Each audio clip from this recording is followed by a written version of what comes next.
नमस्कार मित्रों। अमरवाड़ा में विधानसभा का उपचुनाव आ खड़ा हुआ है और इसकी जो वोटिंग है वो 10 तारीख को होने वाली है और इसका नतीजा 13 तारीख को आ जाएगा।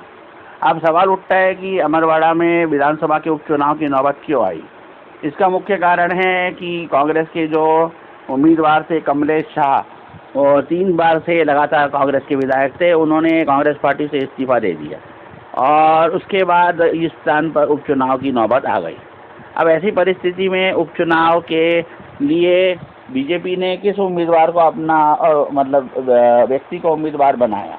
घूम फिर के जो है जुमला पार्टी के पास दल बदलू कमलेश शाह ही बचा था। कमलेश शाह को जो कांग्रेस का उम्मीदवार था, उसे दल बदलू को भाजपा ने अपना उम्मीदवार घोषित कर दिया। इस प्रकार से साबित कर दिया कि भाजपा बैकफुट पर है और वो कांग्रेस के साथ सीधे टक्कर लेने से बच रही है। आखिरकार भाजपा के इतने सारे कार्यकर्ता होने के बाद भारतीय जनता पार्टी ने अपने कार्यकर्ताओं की अनदेखी क्यों की। अगर भारतीय जनता पार्टी को अपने उम्मीदवारों, अपने कार्यकर्ताओं पर भरोसा नहीं है तो इसका मतलब ये साफ संकेत है कि भाजपा अंदर से खोखली हो चुकी है।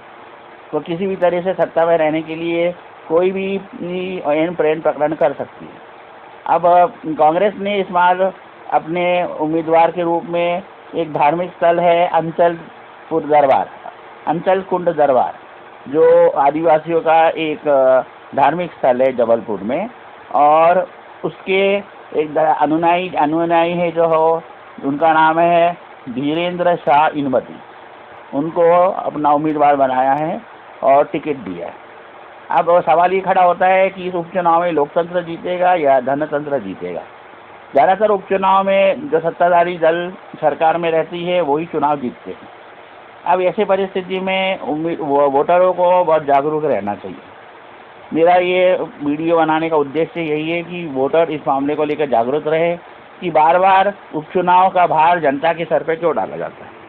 आखिरकार इस जनता हर बार उपचुनाव का सामना क्यों करे और उसके लिए उसका भार जनता को ही वहन करना पड़ता है। ऐसी नौबत क्यों आती है? ऐसी नौबत इसलिए आ रही है कि मौजूदा सरकार को इतना भारी बहुमत मिलने के बाद भी सरकार अर्थात भाजपा उसे संतुष्ट नहीं है। वह पूर्ण बहुमत की ओर अग्रसर होना चाहती है। मध्य प्रदेश में वैसे ही भाजपा को 2/3 बहुमत मिल चुका है। ऐसी परिस्थिति में विपक्ष को राज्य से पूरी तरह से समाप्त करने के इरादे के साथ इस प्रकार के कदम उठाए जा रहे हैं। आनंद कुंड दरबार जबलपुर में एक धार्मिक स्थल है, वहाँ के एक अनुयायी के शिष्य को टिकट दिया गया है और इस प्रकार से विपक्ष को मजबूरन धर्म के रास्ते पर चलने के लिए मजबूर किया जा रहा है। ये किसी भी प्रकार से वोटरों के लिए और जनता के लिए अच्छी बात नहीं है और आखिरकार धर्म को आगे बढ़ाकर क्या नतीजे निकल रहे हैं। अभी हाल में ही उत्तर प्रदेश में एक बाबा के द्वारा किए गए कांड का आपने ये विवरण देखा होगा, जिसमें 120 से भी अधिक लोग मर गए थे। तो ऐसी परिस्थिति में कांग्रेस भी बैकफुट पर आई है और उन्होंने एक धार्मिक स्थल के एक अनुयायी को अपना उम्मीदवार बनाया है, जिसका नाम है धीरेन्द्र शाह इनवती। अब कमलनाथ तो इस बार मौके पे जानबूझकर नहीं आए, क्योंकि बार बार हार का सामना करने के बाद उन्होंने इस बार जो है मध्य प्रदेश के जो अध्यक्ष है कांग्रेस के, उनको आगे कर दिया है। अब देखना ये है कि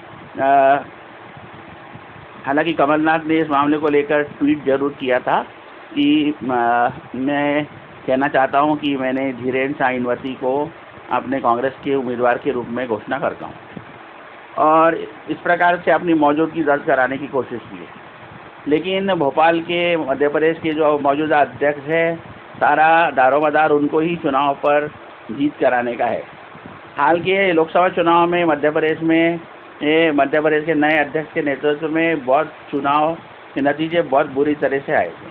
अब देखना यह है कि वोटर इस बात क्या करते हैं। मेरी उम्मीद है कि वोटर जागृत होंगे और दल बदलुओं को अपना वोट नहीं देंगे और इस प्रकार से ये साबित करेंगे कि जो जनता के अधिकारों के लिए काम करेगा, जनता केवल उसी को वोट देगी।